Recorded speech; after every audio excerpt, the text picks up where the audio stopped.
Drugs and alcohol is a byproduct of becoming homeless in most cases. Yeah, coping. There's no place that I can take people to detox anymore. 99% of the folks that we deal with have some type of trauma, has not been dealt with, grief that has not been dealt with. You didn't have a mental health issue before you became homeless. Sure. You will afterwards. So, Scott, are they dangerous? I mean, after all, our average volunteer is senior citizens. They're baby boomers and are mostly female, so it can't be too bad. We have too many people blowing smoke out their backsides, making comments on things they know nothing about. And then what happens, it becomes a gang-like mentality. Well, that must be true because they said it. We've had NASA engineers, we've had pastors, we have had nurses, and those are the kind of folks that we often see become homeless because they made such an incredible income. Imagine one day having a job, having a home, and then the next day, no paycheck. You've had this lifestyle, and now all of a sudden you're living in a car that you really can't pay for that you're probably about to lose. It catches up with them very quick. Do you guys still meet people that are unaware that there's a homelessness crisis in the community? I would say yes, and it's really more people who they're just naive to their surroundings. Hi, everyone. I'm Tracy Lewis with Imagine Marketing, and we are here with Pastor Scott, who is the CEO and founder of Matthew's Hope, and Shelley Bradford, who is the president and executive director of Matthew's Hope. Welcome to episode 73 of Straight Talk No BS with Matthew's Hope, presented by Imagine Marketing, where we're going to be discussing the most frequently asked questions that you guys receive about the guests that you guys serve. So what are some frequently asked questions that you hear about the guests that you serve? So, Scott, are they dangerous? That it's funny because we do get asked that, aren't you afraid? Aren't you concerned? Someone asked me a while back, they said, you've been doing this a lot of years and sometimes you're going into some camps and stuff. Have you considered a concealed permit? And I said, no, because I'd use it. I'm the guy I'm not going to kill him. I'm just going to blow his knee out. And they say, you want to talk about that? That's the street kid in me. So I do that for the safety of the people around me as opposed to anything else. But now we do have staff members that conceal and carry. But the reality of it is we just don't have issues. We nip issues very quickly. Yeah. We do background checks on everybody. And so we kind of know our clientele. If they're in our housing, we drug test randomly, we house check weekly. So there's a lot of things that we do that prevent opportunities to make things dangerous. I mean, after all, our average volunteer is, senior citizens. They're baby boomers and are mostly female, so it can't be too bad. I would feel safer with a lot of our homeless guys out on the street, for sure. Oh, and you bring that up, and an interesting point about that is, our mobile teams are mostly female also. Yeah. And I can assure you that when I go out, and I don't get to go out as much as I used to, and I actually love it. There's just too much to do. But when we've ever had a problem with someone, what's very interesting is these homeless people, they don't need to be concerned about the police if they do something. They need to be concerned about street justice. For sure. Because we've seen it happen. Yeah. Where they found out that somebody made a threat to us and they beat them down. So even my Charlene goes out at 6 o'clock in the morning. Now she's from New Jersey, so I give her that also, but the truth is, I mean, she goes out and often Sarah with her. So it's a mother-daughter situation, a 55-year-old with a 25-year-old. Right. And there's no concern or fear. I'll sleep in. I'm fine. So What about drugs? A lot of people assume that all homeless people are drug addicts or they're drunks. Is this true? One thing that we've said a lot is if you didn't have a drug addiction, you're going to have one when you become homeless because somehow you're going to have to cope, right? And not everybody's going to have healthy coping addiction, ways to cope. Sure. Yeah. I said that funny. But well, I'm going to rephrase it a little bit, but it comes back to where she was going is that I often refer to as if you didn't have a mental health issue before you became homeless. Sure. You will afterwards. And often the way, because those mental health issues aren't being addressed, people are self-medicating with drugs and alcohol. Mm-hmm. I will tell you that I'm very confident conservatively saying that 99% of the folks that we deal with have some type of trauma that has not been dealt with, grief that has not been dealt with, often it's a loss of a child or a spouse are the two big ones. Mhm. You know, we have one of our guys right now that he's on medication through our psychiatric nurse practitioner. He's seeing our mental health counselor twice a week. Chris had an argument with his wife because he had gotten clean. She used, they got in an argument. He left. He came back. She OD'd. Chris has a guilt that he carries because he feels like he shouldn't have been so harsh. Could have handled it better. Could have there's so many things that go, what would have, could have, should have. And Christian just bottled that in. So we weren't able to help him get to the next steps. And I finally had to step down and said, look, I think we've taken you as far as we can, unless you're willing to do these other things. I tell you what, within a month, he's a different guy. He's mentoring other people. He's always been polite and everything, and he'd say, well, Scott, I'm doing everything I'm asked to do. Well, not really. They get an idea if they're working around the campus, they're doing everything. No, it's about the work on yourself. So, I would say as a whole that most of these folks are not addicts, especially like I said, our fastest growing population now, baby boomers. We do have a lot of those that are drinkers. That was usually their drug of choice and their coping mechanism. They lost men. The good news, I guess, is most of the time we get out of this first. We die at an earlier age. That's just facts. Okay. But when the woman in the relationship dies, men really struggle with bringing everything back together. She ran the checkbook. She ran the house.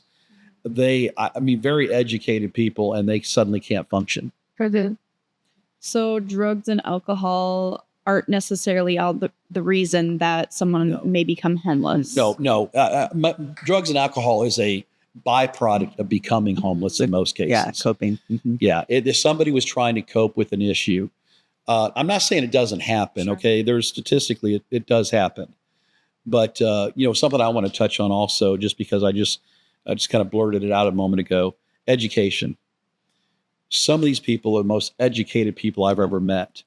We have two problems there. Number one is they're intellectuals. When we look at something, the average person, we look at something, we go, God, that's awful. But we also say, well, that's the world we live in. We have to figure out how to deal with it. Intellectuals say, you know what, that's ridiculous. And they withdraw. Okay. And they get caught up in conspiracy theories and things like that. So you have them dealing with these things in their mind, and then sometimes they get just enough news media to kind of affirm what they think to be true. So that's a challenge. But a lot of it is the fact that, men are hunters. We're hunters. We're providers. No matter what the world wants to tell you, that's how we were brought up. And all of a sudden, when you can't provide, you lose self-worth and dignity. Yeah. When we've had NASA engineers, we've had pastors, we have had nurses, we have had all kinds of educated people over the year, engineers,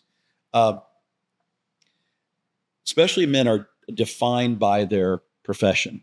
When you go into a social situation, what's the first thing you ask? Especially men. Yeah. What do you do? Okay. Women are more likely to talk about their children, other things they're involved in. Men go straight to the juggler. What do you do? Okay. We're going to let a little testosterone out. Okay. So all of a sudden it's like you don't do anything. What's very interesting is, I live now on the Space Coast, and to the point where I can watch rockets take off out of my backyard. The house rumbles the whole 9 yards. Recently there's been layoffs in NASA with a couple of the organizations over there. These people just don't jump from being a space engineer over to here. Okay, it's very specialized. And those are the kind of folks that we often see become homeless because they made such an incredible income. The expense of living, where many of them are living, nicer neighborhoods than I live in, it catches up with them very quick. Yeah, imagine that. Imagine one day having a job, having a home, and then the next day you've been no paycheck. You've been evicted, whatever it's called. Yeah. When you have a mortgage, you could be foreclosed on. Thank you. That's the word I was. Imagine that. Imagine you've had this lifestyle, and now all of a sudden you're living in a car that you really can't pay for, that you're probably about to lose. Which brings up another question. People say, well, I just saw them drive up in a really nice car. Correct. I said, well, that really nice car is now their home. Yeah. Okay. And well, why don't they sell that? Well, because again, once you drive off a lot, your car is worth $2,000 less than the moment you drove it off the lot or more. And that's all they have. That's all they have. They can't sell it because they owe more than they could get for it. Yeah. So and a lot of times, from a dignity standpoint, they're trying to hold on to that one thing they have left. Mm-hmm. And so again, it's something that a lot of people. Now, do some people run scams and stuff? Sadly, people pretend to be homeless to get free stuff all the time. All the time. That's why we work so hard to have a lot of accountability at Matthews Hope. What other ways, if it's not drugs and alcohol, losing your job, your prestigious job, what other ways that people become homeless? For the first time since we used to say homelessness is not, you're not born into homelessness. We are seeing more of that now, which is sad. It's so sad.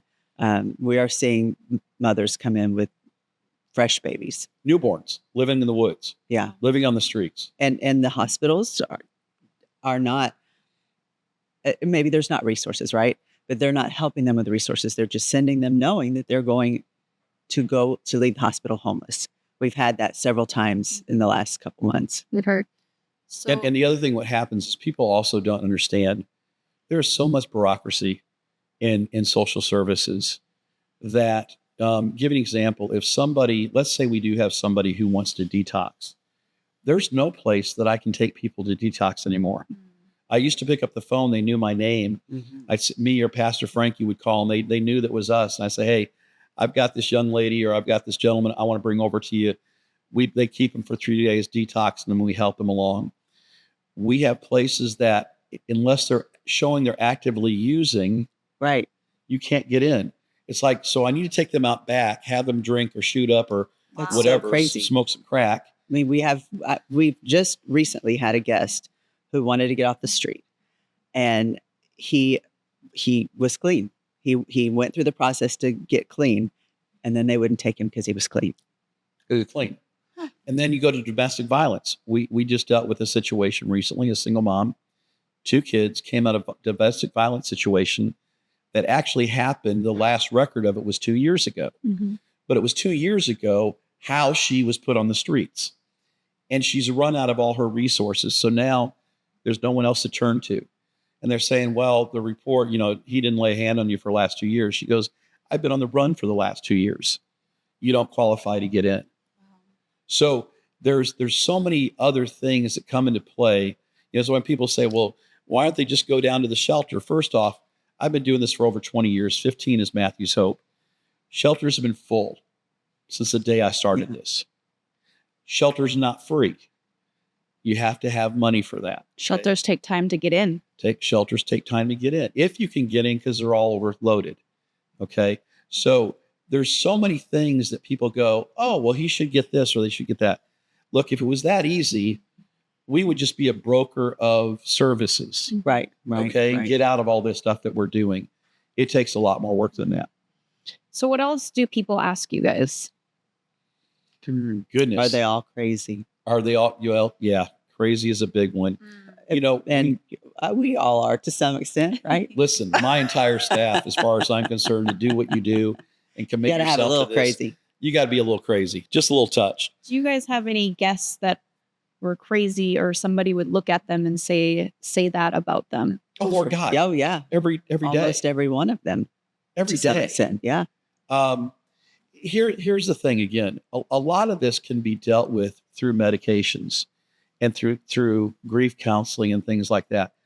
A lot of that stuff's not available. That's, people asked me a while back, Scott, why open a medical clinic? Why are you putting yourself through that? Why open a mental health office? Oh.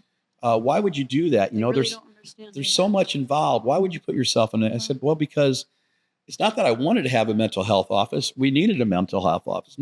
I would much rather have a medical facility that I could work with and say, call them up. Check out this nasty boil on this person, right. Or this lump that grew on their breast or whatever.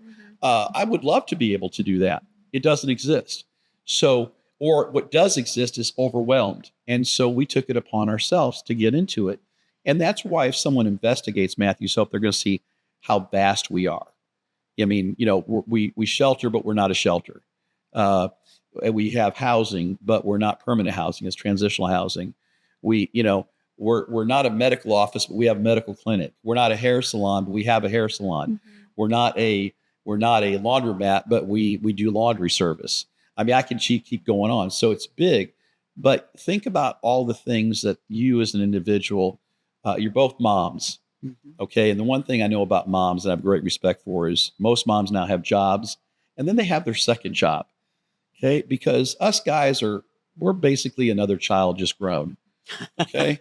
Some of us put a little bit more into it than others, but let's be honest. Think about all those things you have to deal with. Mm-hmm. And now think about all those things as a single mom with none of those certain things available to you. Right. Think yourself as just an individual. Right. Right. It's sad. Again, I'm convinced that if we were to spend, when I say we as a society would invest in mental health care, that we would eliminate a large, an exorbitant amount of money that's being spent on locking people up for drugs, burying people from ODing, from fentanyl and all that kind of stuff. All these things stem very closely to mental health. Mm-hmm. And unfortunately, for whatever reason, our leaders at the federal, state, and county levels and locally just really don't put a priority on that. And I don't understand that at all. Because statistically, it's been proven. It's not something we're just making up. What's that? And it's getting more and more, I feel. Well, there's a lot of stress out there. And like I said, you put in the fact that these people being woken up several times a night. It just makes it so much bigger. Definitely. So entitlements is a hot button word. Oh boy. These days in politics, are homeless people all just lazy people living off of the system? You know what? Here's what I'm going to make a pretty bold statement here. And this is something that we actually wrote about in our just recently released, in the last 2 weeks or so, of Moving Forward magazine. And we talk about the difference between poverty and homelessness. Those are two different things. Unfortunately, a lot of people try to address them together. Poverty learns to exist with little. Some don't know any better because that's how they've lived for generations. Mm-hmm. But they've learned how to survive. Mm-hmm. They are often the ones working the system. They have learned what to say. They have taught each other what to say. Mm-hmm. Their parents have taught them what to say on how to get this service or that money. Homelessness is typically a much bigger fall. These are people that had a life or grew up in a family that was a good family, that had resources, had these things, and something happened that the wheels fell off and nobody was there to walk beside them to get those wheels back on. The longer someone is homeless, the harder it gets, which brings me up to another thing that I hear all the time that irritates the living crap out of me. See, I didn't cuss. You guys thought I was going to say shit. I didn't do it. You did anyway. I did. Okay, so crap. Now I'm thinking crap. What are we crapping about?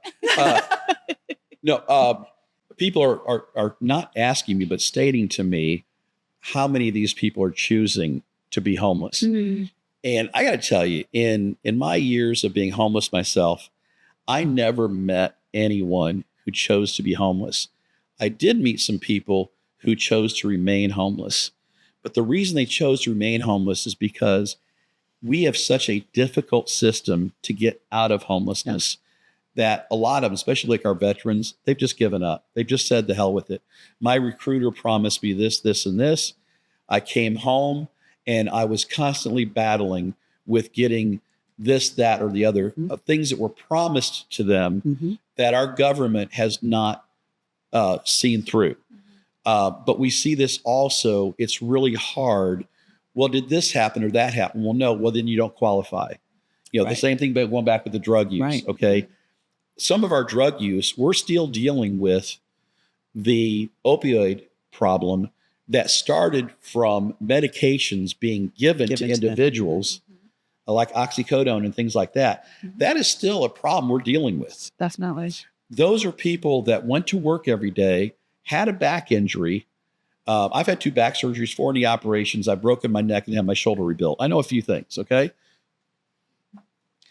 Those medications are good if undersupervised for a short period of time. Right. They were cranking these things out like M&Ms, okay, and Skittles.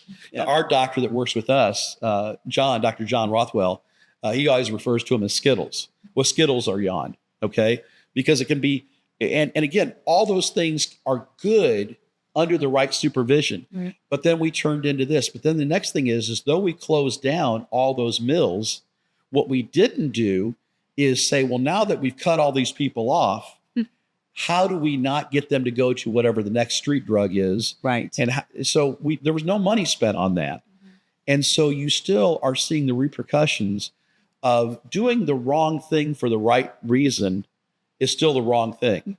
It was the wrong thing. It was the right thing. The right reason was closing these pill mills.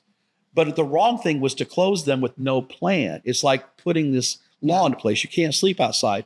Well, but What's the plan? What's the plan? What's the plan? Right. Okay. And we do this all the time. And part of it is because people are not vocal enough. There's a small group that are controlling everything because they show up at the meetings, they write the letters, they support organizations like us. And then there's, everybody else. Okay. And unfortunately, the everybody else, the other, I think a lot of them call them the 99%, need to step up. Because if we don't, you're going to let the 1% control everything we do. And often they're only tackling a small part of the problem. And all that does is just shift the direction of the flow of the problem. Okay. Yes, I get passionate about this. No, that's good. Do you guys still meet people, or do you have people that are unaware that there's a homelessness crisis in the community? I would say yes. I would say yes. And it's really more people who they're just naive to their surroundings. And one of the challenges we have too is They've just not been exposed to it. and we're hiding people in plain sight. We are. And You guys are doing a good job with Yeah. your You know, I can go services. downtown, Winter Garden, and we can sit there and go, homeless, homeless, homeless, homeless. Nobody knows they're there. we did Because it this weekend at Cocoa Yeah. Village. Yeah. Right. Okay. Yeah. You know, and we don't out them, but we know they're Sure, there, and we say right. hi and smile. Sometimes they'll come up and talk to us at our booth or whatever. Sometimes that works against us because people say, well, the problem's not as great as we're saying. Look, we grew by across the state of Florida more than 20% homelessness in 1 year. I'm think about leaving your home. And every year you leave your home for 1 week. But every year you leave your home for 1 week, your family grew by 20%. Your Yeah. expenses grew by 20%. But your income and the size of your house did not. That's what we're dealing with Yep. on a regular basis. So I think people see what they want to see, don't see what they don't want to see. And here's what's interesting too, is that, you know, I used to say, well, people say, well, there's no homeless people in Windermere. And I'd say, well, I beg to differ with you. They're just under a nicer set of trees. Now, we have this incredible community in Brevard called Vieira. It is one of the coolest laid out communities. It popped out of the ground about 30 years ago. I remember they built City Hall first, and it just grew.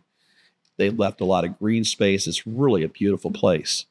Guess where I'm getting calls now from? And I just spoke at the Church of Vieira about a month ago, and had me come in there, and I spoke with a group with them. But they showed video. They showed a video. They came out and taped us, and they've been working with us on some projects. And the whole reason for that is because, well, the homeless people are now in Vieira.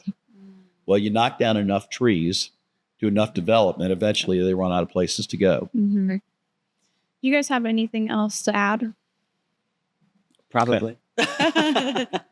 You know, there's Anything that you infrequently asked question that you get often Are they that we should lazy? cover? that's a big one. Are they lazy? Yeah. Aren't they lazy? Yeah, It's more, yeah. it's not less of are, it's more of a comment. They're lazy, they're bums, you know, they're drunks, they're this. And it's such a broad stroke. It is. It is It's a very unfair broad stroke.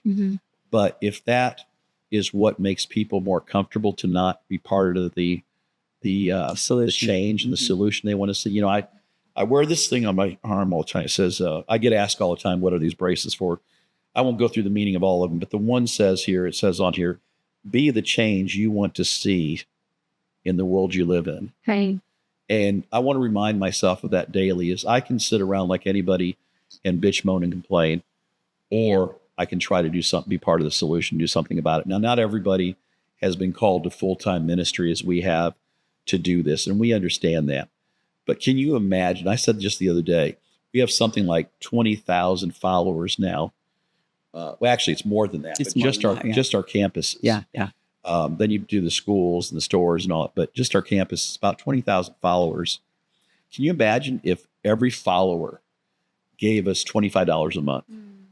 Heck, 10. $10 a month, right? Heck, even $1 a month. Right. Would Change. okay.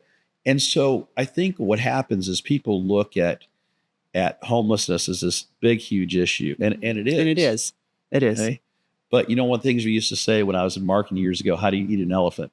One bite at a time. One bite at a time. And so if I find for those that claim to be believers that And those that don't. I'm appealing to the ones that do, Sure. because they should have an understanding of what God has called us to do. Sure. But everybody's invited for, I'm not going to judge you. I mean, you want to be a Muslim, work beside me. Come on, we'll get the job done. We got this. Yep. Okay. I don't care if you're gay, trans, or whatever. That's between you and God. That's not my issue. I'm looking to love God, love his people. That's all we're doing here. And if you want to come along with that ride, what I can tell you is that when we all do a little something, and really it's a little something, God has a way of taking that and making something big out of it. I often compare Matthew's Hope very much to the talents. Yes. We did well with a little. God gave us a little bit more. We did well with that. He gave us more. And it just continues on that. There's never been a master plan of having medical, having housing, having buses. It's been a lot of you waking up and giving us a call. Because the need is great. It really is. is. I wake up, I walk in the office and say, hey, guys, guess what God's telling me we're going to do now? And, they used to, now they just go, okay, I guess we're doing this. Here we go. Who wants to be for the ride? Yeah. But I think that also shows that again, when you're willing to put yourself out there, I'm not a religious guy. I'm just not. But so when you hear me say things like Lord and Savior, yes, I'm a pastor. I'm ordained and all that, whatever that means. I'm mostly a follower of Christ. And so when you consider what our Lord and Savior has in how he has gifted us this opportunity and opened the doors. But one of my favorite professors in seminary, and some people might know him, Steve Brown, Key Life Network. You think about that. And when Steve's voice That's is what he says. at the end of everything is, and you think about that. And I mean, he's got this, I wish I had his voice. It's amazing. But Steve said something to me in seminary about 30 years ago. And he said, you're going to see a lot of Christians with scabs on their knees from praying. He says, the one Scotty, he's one of the few people that calls me Scotty. He says, the one Scotty you want to be looking for is the one with dirt under their fingernails. And we are inviting you to get a little dirt under your fingernails. At the very least, educate yourself. If you're local, plan a time to come for a tour or what have you. Our magazine's free. Just call us and we'll put you on the mailing list. It's online for digital. Watch the podcast, because the more knowledge is power. Absolutely. And we have too many people blowing smoke out their backsides on making comments on things they know nothing about. And then what happens, it becomes a gang-like mentality. Well, that must be true because they said it. Right. We will show you true stories, true hard facts. And they're not all pretty. You're not going to like everything we say. But I think that, again, when we come together, God's going to honor that. Definitely. Thank you, Scott. Thank you, Shelley. Thank you, everyone, for watching and listening.